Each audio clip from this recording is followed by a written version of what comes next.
తెలుగు రాష్ట్రాల మధ్య జల యుద్ధం కొనసాగుతున్న వేళ పోతిరెడ్డిపాడు దగ్గర రాయలసీమ ఎత్తిపోతల పథకం పనులు వేగం పుంజుకున్నాయి. ఈ ప్రాజెక్టుతో తెలంగాణలోని చాలా ప్రాంతాలకు ఇబ్బందులు తలెత్తే అవకాశం ఉందని టీఆర్ఎస్ మంత్రులు ఆరోపిస్తున్నారు. ఇలాంటి పరిస్థితుల్లో ప్రాజెక్టు సందర్శనకు కృష్ణా రివర్ మేనేజ్మెంట్ బోర్డు సిద్ధమైంది. ఇదే అంశంపై మరింత సమాచారం మా ప్రతినిధి హరికిషన్ అందిస్తారు. రాష్ట్ర విభజన జరిగితే జల జగడం తప్పదన్నటువంటి మాజీ ముఖ్యమంత్రి కిరణ్ కుమార్ రెడ్డి వ్యాఖ్యలు నిజమయ్యేలా ప్రస్తుతం ఉభయ తెలుగు రాష్ట్రాల్లో కూడా జల వివాదం తారాస్థాయికి చేరింది. ఒకరిపై ఒకరు ఆరోపణలు చేసుకున్నటువంటి పరిస్థితి కూడా కనిపిస్తోంది. ముఖ్యంగా ఒకసారి చూస్తే ప్రస్తుతం హెచ్ఎంటీవీ ఎక్స్క్లూజివ్గా అందిస్తోంది. ఇక్కడ పోతిరెడ్డిపాడు వద్ద ఉన్నాం మనము.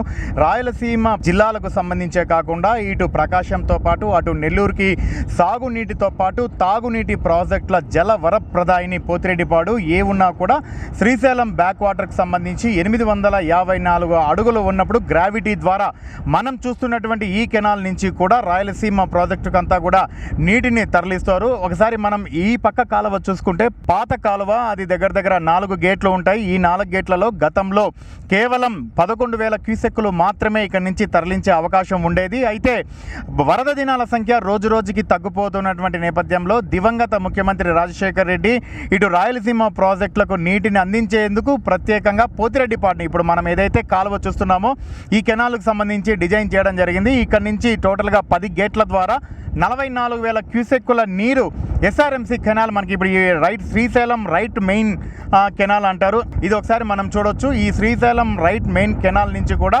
44,000 క్యూసెక్కుల నీటిని కూడా తరలించేటటువంటి అవకాశం ఉంది. అయితే గతంలో వరద దినాల సంఖ్య 60 రోజులుంటే కొన్ని పరిస్థితుల ప్రభావం నేపథ్యంలో రోజు రోజుకి వరద దినాల సంఖ్య తగ్గిపోతున్నటువంటి నేపథ్యంలో ఉన్న నీటిని వరద నీటిని ఉపయోగించుకునేటటువంటి పరిస్థితి లేకపోవడంతో ప్రత్యామ్నాయంగా శ్రీశైలానికి సంబంధించి బ్యాక్ వాటర్ నుండి వరద నీటిని తీసుకునేందుకు ఇక్కడ రాయలసీమ ఎత్తిపోతల పథకానికి సంబంధించి తెరపైకి తెచ్చి ఇక్కడ నుంచి కూడా వాటర్ని తరలించే ప్రయత్నం చేస్తున్నారని మాత్రం ఖచ్చితంగా చెప్పుకోవచ్చు. ఎందుకంటే తమకు కేటాయించినటువంటి నీటిని ఉపయోగించుకునేందుకే ఈ ప్రయత్నం చేస్తున్నారని చెప్పేసి కూడా అధికారులు చెప్పడం జరుగుతుంది. అయితే తెలంగాణ ప్రభుత్వము ఏపీకి సంబంధించి కేటాయించిన నీటి వాటా కంటే అదనంగా వాడుకుంటోందని ఆరోపణలు చేస్తున్నప్పటికీ ఆంధ్రప్రదేశ్ ప్రభుత్వం మాత్రం తమకు ఏవైతే కేటాయించిన నీటి వాటా ఉందో ఆ నీటిని మాత్రమే తాము ఉపయోగించుకుంటామని చెప్పేసి వాదిస్తున్నటువంటి పరిస్థితి లేకపోలేదు. అయితే 44,000 క్యూసెక్కులకు సంబంధించినటువంటి ఆ నీటిని పూర్తి స్థాయిలో తీసుకువెళ్ళేటటువంటి సామర్థ్యం లేకపోవడంతో దానికి